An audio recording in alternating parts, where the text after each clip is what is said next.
Toss का जीत के हम बैटिंग कर रहे हैं और यही है कि अर्ली ऑन जो सुबह का जो सेशन है वो थोड़ा सा डिफ़िकल्ट होता है और हमने यही इसी से प्रिपरेशन करेंगे कि बैट्समैन को थोड़ी सी डिफ़िकल्ट हो। और पिछला मैच भी बहुत ज़्यादा अच्छा हुआ है और बड़ी अच्छी सबकी प्रैक्टिस हुई है, तो कोशिश करेंगे कि जाने से पहले जो आखिरी मैच है इसको भी अच्छा फिनिश करें और जो जो हम लोग तैयारी कर सकते हैं साउथ अफ्रीका जाने से पहले तो भरपूर तैयारी करेंगे। और हेलो व्यूअर्स, अस्सलाम वालेकुम। पाकिस्तान क्रिकेट टीम का दौरा है साउथ अफ्रीका और जिम्बाब्वे से पहले आज दूसरा inter squad one day match Gaddafi stadium Lahore में खेला गया। इस मैच में जो है वो एक तरफ टीम ग्रीन्स थी तो दूसरी तरफ टीम वाइट्स थी और टीम ग्रीन की जो कप्तानी कर रहे थे बाबर आजम, जबकि टीम वाइट की कप्तानी कर रहे थे सरफराज अहमद।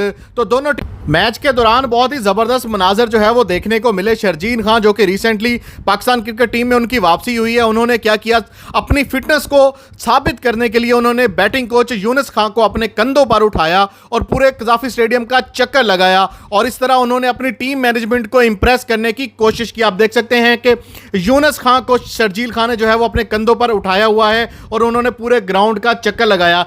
आज के मैच की बात की जाए तो बाबर आजम ने टॉस जीतकर पहले बैटिंग करने का फैसला किया। टीम ग्रीन से मोहम्मद रिजवान ने बेहतरीन इनिंग्स 112 रन की खेली, जबकि फखर जमान ने 58 रन जो है वो बनाए। 50 ओवर्स में 356 रन का हदफ दिया टीम ग्रीन्स ने टीम वाइट को, और टीम वाइट से मोहम्मद हफीज और फैसल अकरम ने दो दो खिलाड़ियों को आउट किया।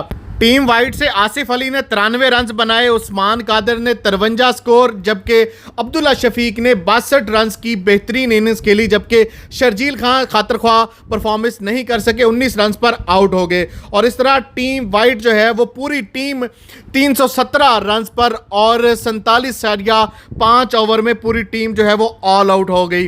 हारिस रऊफ, शाहीन शाह अफरीदी और मोहम्मद नवाज ने बेहतरीन बॉलिंग का मुजाहरा किया और 3-3 खिलाड़ियों को आउट किया। इस तरह बाबर आजम की टीम ने सरफराज अहमद की टीम को जो है वो शिकस्त दे दी और बाबर आजम ने जो है वो आज का मैच जीत लिया।